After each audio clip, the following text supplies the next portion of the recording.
back. You thought you missed us probably.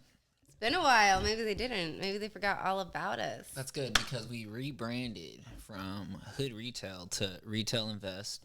We wanted to get the scope of more independent investors involved and just kind of scale up a little easier with our topics. And obviously, Robin has been great company for us. Haven't been invited to any private events or anything like that, but no big deal. We still invest in Robinhood, still hold a lot of Robinhood stock, and the company has went on to do tremendous things. My price target this year was like $88. So obviously Robinhood has passed that, and what also seems is like it's like when your favorite band goes like mainstream. That's kind of like how I feel about Robinhood. Yeah, it's a bittersweet, honestly.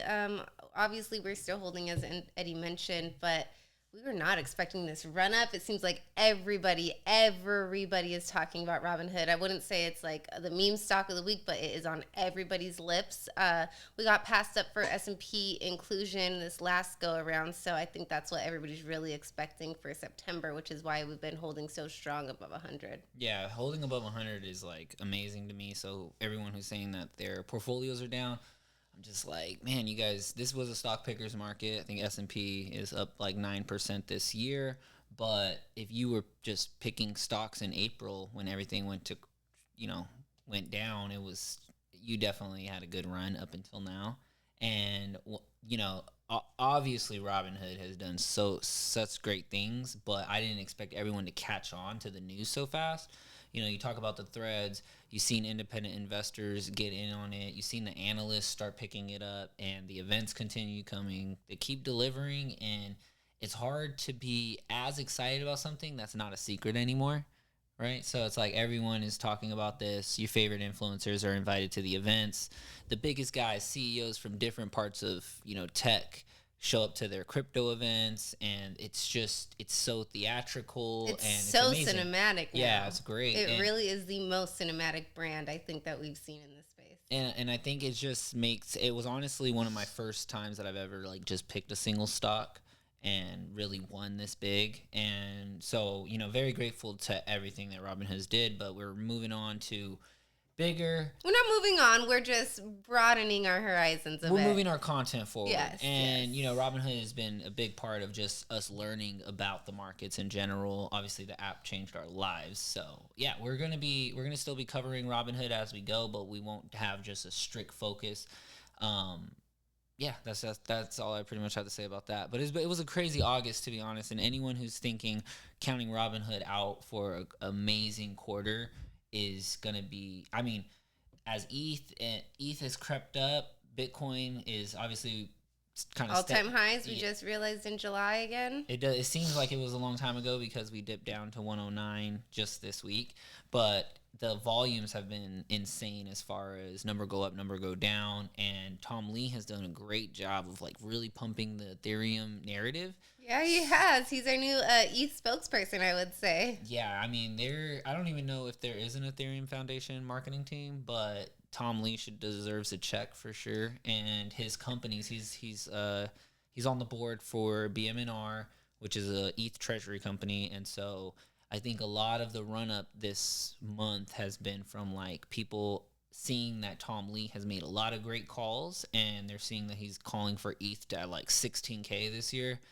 I'm not very hopeful. But a little bullish for me, a little too bullish possibly, but he is turning into a different type of the Michael Saylor for ETH. Like, we kind of all need our superheroes, and Tom Lee coming out as the superhero that ETH needed, rallying us up to 4,600 again just recently. Feels good. Yeah, I was gonna show him the video and stuff about like Jack Mahler and stuff, but I personally, I'm just not trying to do too much edits and stuff on the videos. We just kind of want to get this. I love the out. honesty. Yeah, and so I'll go ahead and recap it for you. But he basically said, and for those that don't know Jack Mahler, he is the Strike CEO. Brittany been loving that app since it first came out. They need a strong referral program, but shout out to Strike. And he has actually started a new company that's going public called 21, and 50% ownership, or almost 50%, maybe even a little more than 50%. Don't quote me on it. A majority ownership. US is owned by Tether, USDT.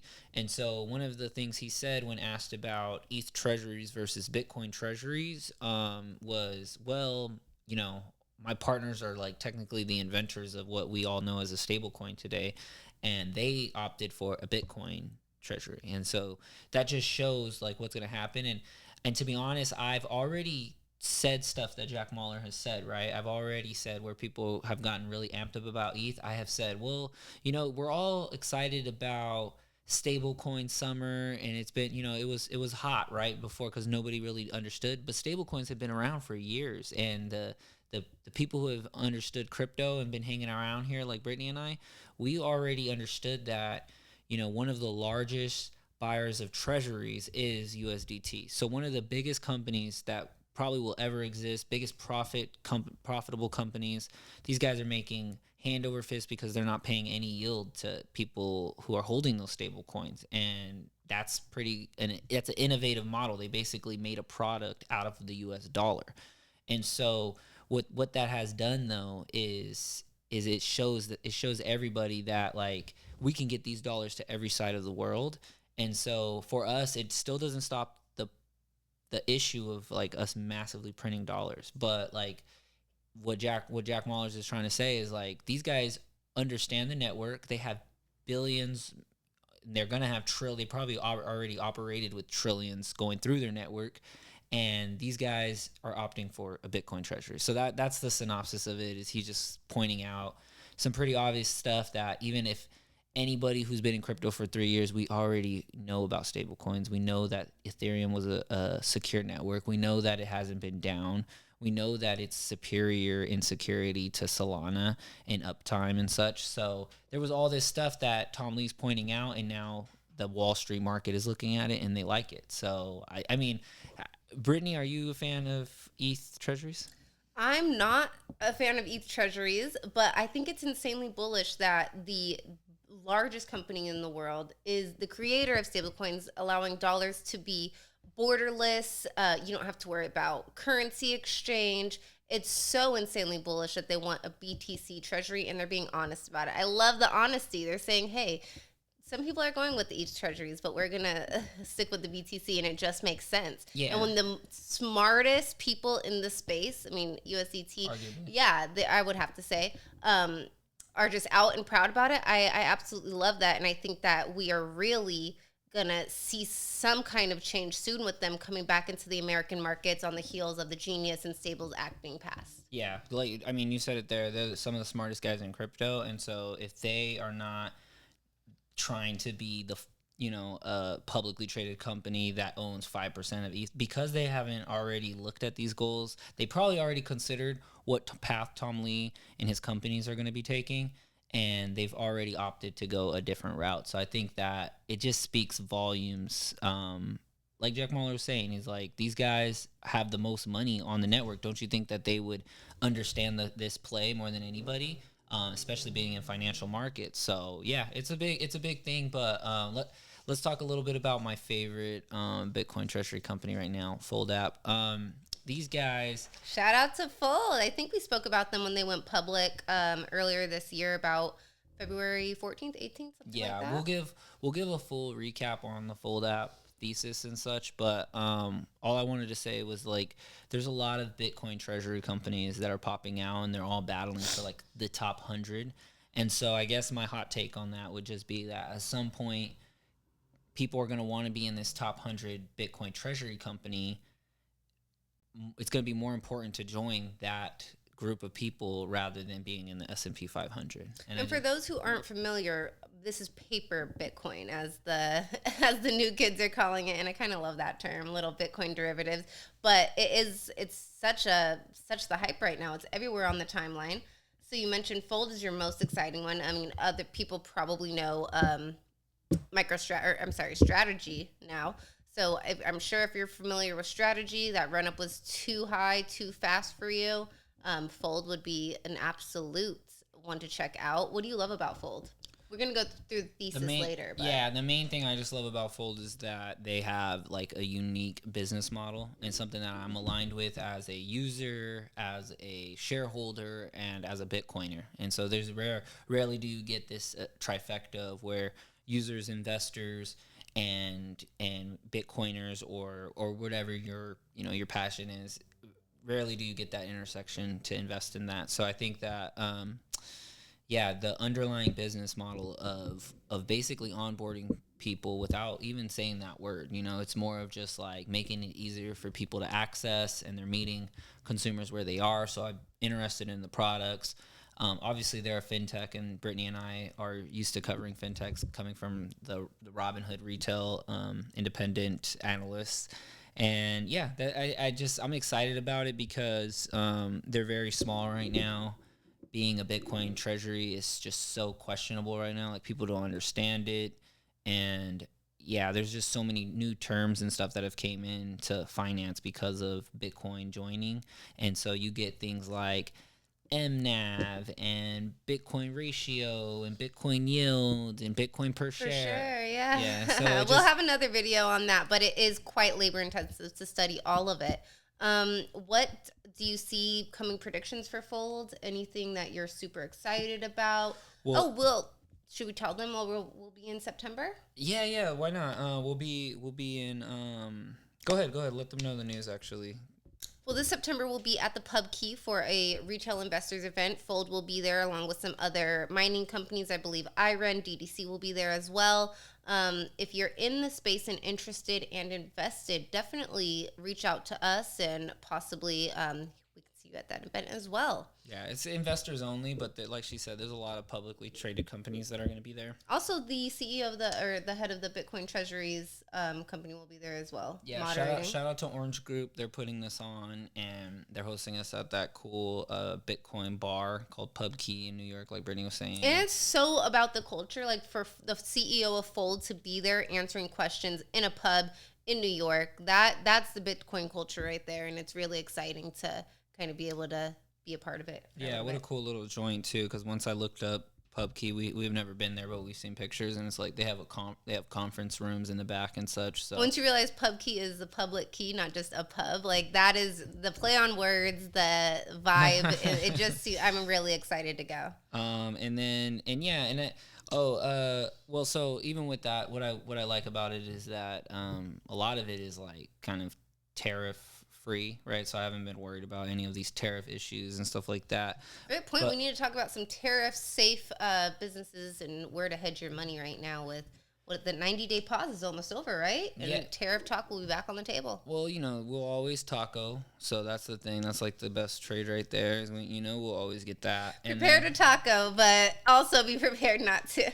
And then, and I also think that these, it's not just the tariffs that people need to be worried about. There's obviously like a high inflation. Obviously the money printer needs to turn on.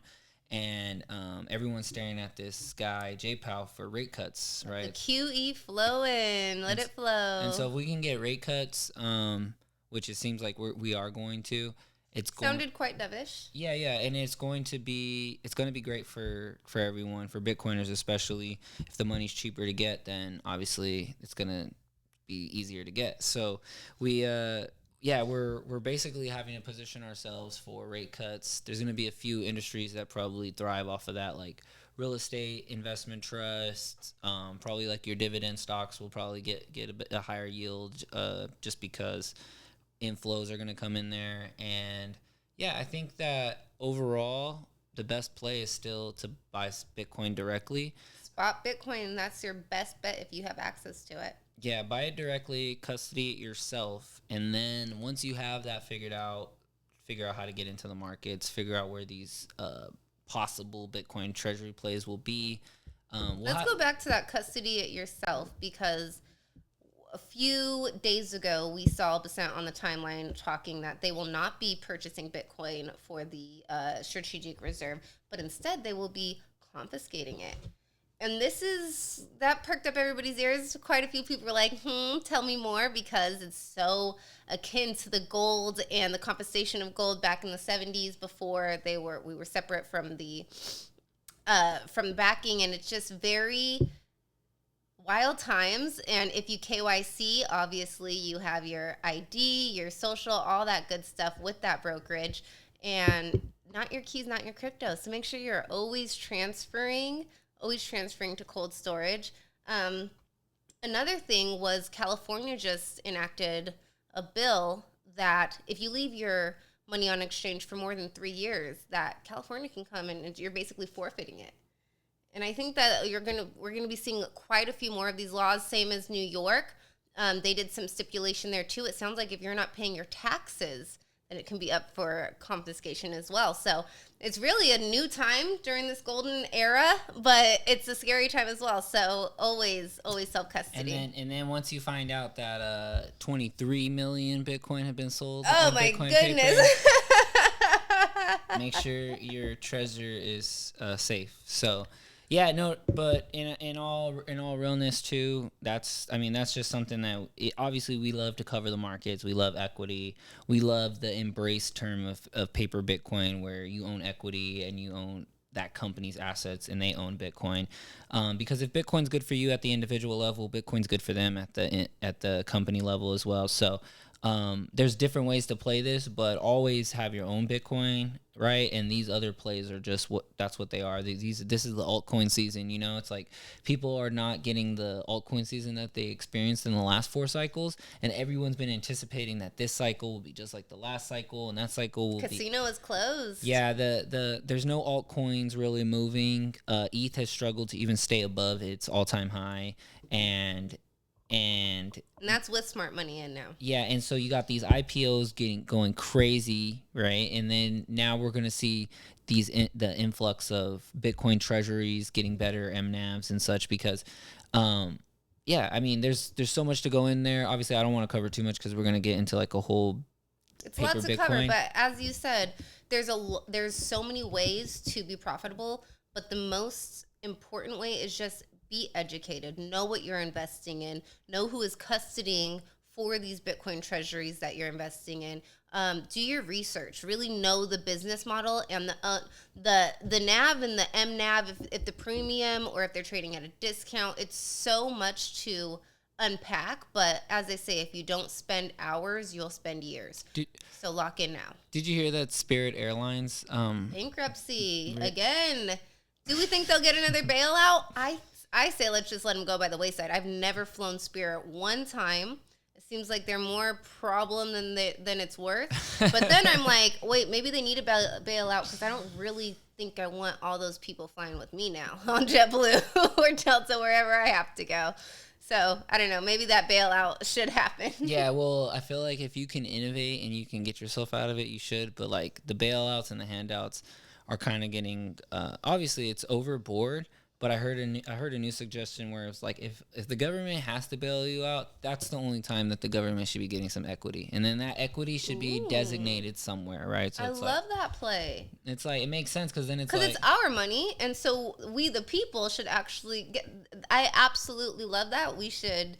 Let me sign that petition. Put that in the sovereign fund and let it grow. But yeah, these companies are obviously gonna get beat up if they don't adapt as well. So it's like you either got to do some innovation on your actual products or you got to do some innovation on your financial statements. And those are really the zombie companies that they have the money, they have the finances, they don't really have a plan to grow outside of the Bitcoin growth. And Spirit Airlines needs a Bitcoin treasury is what you're saying?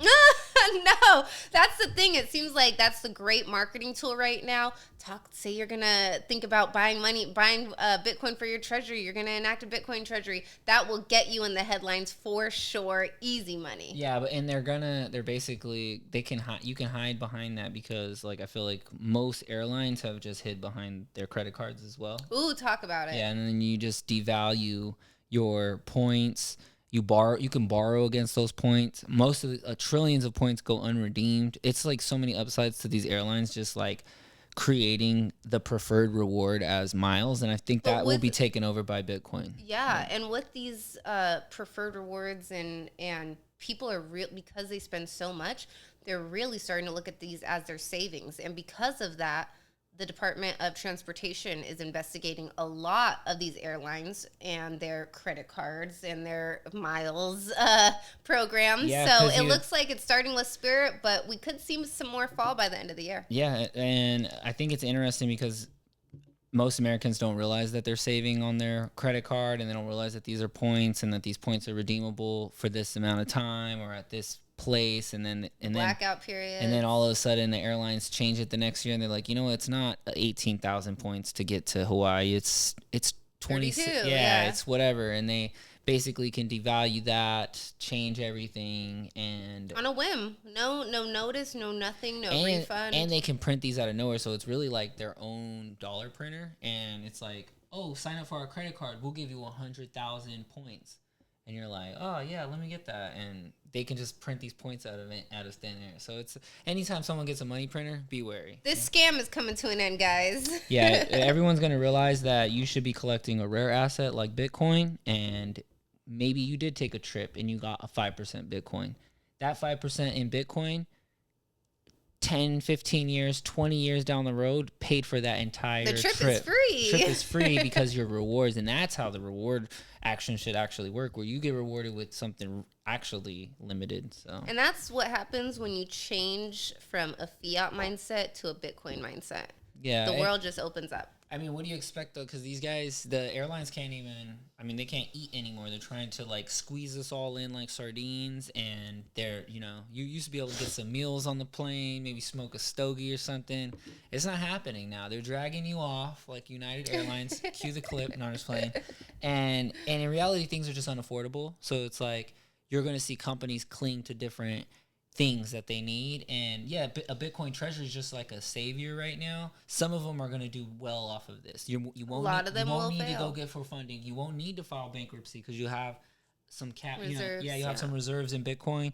And yeah, like I said, people just can't afford it, and it leads to other things too. It's like people want to take trips more because they can't afford a house. So people have to ride these, and then those go up. And so, yeah, I mean, there's so many stemming issues where it's like you can't even afford mortgage or homes right now. The further we go into the you will own nothing phase, the more and more cheap vacations will be funded with this fiat money. And it just makes sense because you kind of have to survive mentally somehow by just distracting yourself from the debasement of the dollar. Yep. And when we go into Lisa Cook's getting fired by Trump as well, that was... Take her out of here. Mortgage fraud and all these Americans can't... I'm sick of it. I'm sick of it. I didn't even mean to transition it like that. It just kind of came out. I'm literally hopping around this so list. Smooth. And I was like, oh my God, Lisa Cook. No, we have to talk about that because we see all these studies every day about the new generation is, foregoing an apartment lifestyle to live in their cars. No, these children do not want to live in their cars and travel and live in parking lots. They just don't want to spend money because everything's so expensive. They're just what they're trying to do is not spend so much money because they want to be more sure about the future. And that's the heartbreaking. only way you can do that is I can calculate gas. I can calculate registration at least 6 months out before it changes again. I can calculate certain things, how much food I need a week, and I can find this vehicle, let's just call it a van, Cybertruck, whatever it is, Tesla, people are living in these things, and they know that I can go 3 years with my income based off of this lifestyle. And it sucks because even in that lifestyle, it will eat at them, the inflation, the 7-Eleven meals that they're eating are going to get expensive. On the go, living on the go is so expensive when it comes to showering, food, toiletries, all of that gas. But it's heartbreaking, that framing of this is what the young kids are opting to do. Absolutely not. We are forcing them into this unsafe future, and it's because very sad. Everyone doesn't have parents they can stay home with and stack Bitcoin and make podcasts and like be their best self. Like a lot of people have to go out, get it out the mud, figure it out for themselves, and the way that they need to figure out is I need to be able to prepare. If I want to plan 10 years out, how can I not plan 10 years out when I don't even know what my next week's like, what the next year is like, And these children cannot stay at home with their parents. Why? Once again, it all leads back to money. If you fix the money, you fix the society, and that's really where we are. We have to stop this cycle, and buying Bitcoin for you now for your next generation of family I think is very important. So Lisa Cook wants to go ahead and claim that she's living in different residences. She's also putting them up for rent.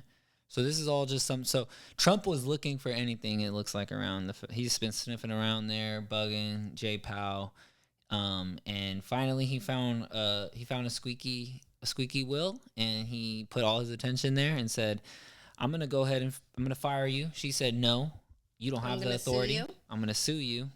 And there they go. So now that's going to get nasty, because it doesn't look like those were false claims, and that Trump does have a right to get her out of office when you're doing mortgage fraud, tax fraud. It's a lot. Does this affect rates? Is the Federal Reserve going to get in trouble for taking her side against the president? Like, what happens now that the Trump cited the article?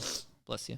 The Trump cited the article that actually gave him authority to remove a federal governor, and I mean, she still said no. So what happens? What happens with the rates? It seems like there's a lot of favoritism towards the Team Blue, if I must say. And they're supposed to be apolitical, and it doesn't seem like we're getting some very apolitical actions. He started the rate cuts right before the election, which that obviously only benefits the sitting president, which was Biden, Kamala, however you want to say it. It wasn't, however. And they go ahead and do the rate cut, but then we don't get rate cuts this whole time, and we just trying to understand why. I think there is a miscommunication between the economists that they're seeing jobs like lower, but they're not contributing AI to this, so they're realizing that we don't have as many jobs. The whole system is so outdated that it's not even accurate right now. I mean, same with inflation, same with CPI. And then you got AI still driving productivity, so it's like all of these guys are still slam dunking earnings. Nvidia did great despite what Jensen feels about his own performance. And the streets still didn't like it. I mean, they didn't like it, but they also I think people just... They didn't hate it, but they didn't like it. But people are playing around with this stock, too, where it's like, oh, it's the earnings. Like, we should pop. Let's go play a bunch of degenerate option calls right before the earnings. And then it's like, that's the type of stuff that makes But anything geopolitically happening is going to be a hot stock. It's going to be a hot topic. So all of this trade war, the tariffs, China can't get these chips. Is Nvidia going to take the 15% tariffs on? Yes, they will. Like, it's a very hot topic for people right now, and that's why I think it's so, I don't want to say volatile, but it's just people expect more, even though they knew we weren't going to see any Chinese sales for Q2 earnings. So we all knew what we were expecting. To me, that's bullish. It's like, oh, we didn't get any of those China sales. And still beat. And so it's just good. It's good to know that earnings is still keeping up with what the prices are. So even with AI possibly being a bubble right now, so much going on in that sector we don't know. Market is still priced to perfection. Mm-hmm. And that so part. Bitcoin's doing well, and we're doing exactly what we're supposed to do. And if you're not looking at the volatility in the market as any time to buy, you're kind of missing out. But you still have people who are professional and been doing this for a long time calling all-time highs. But last time I checked, when these black swan events come and we get major corrections, nobody's calling it. Nobody's talking about it. So it's like the fact that everyone's talking about it means... It feels toppy everywhere we go. It's not toppy yet then. But yeah, volatility is vitality. That's where the money is made. That's going to be it today. We went a little bit over. Hopefully you stayed with us. If you did, shout out to you. Follow us at Ed Money's Britty's Rich on X, right above Britty's head. And we'll be back soon. All right, guys. Bye.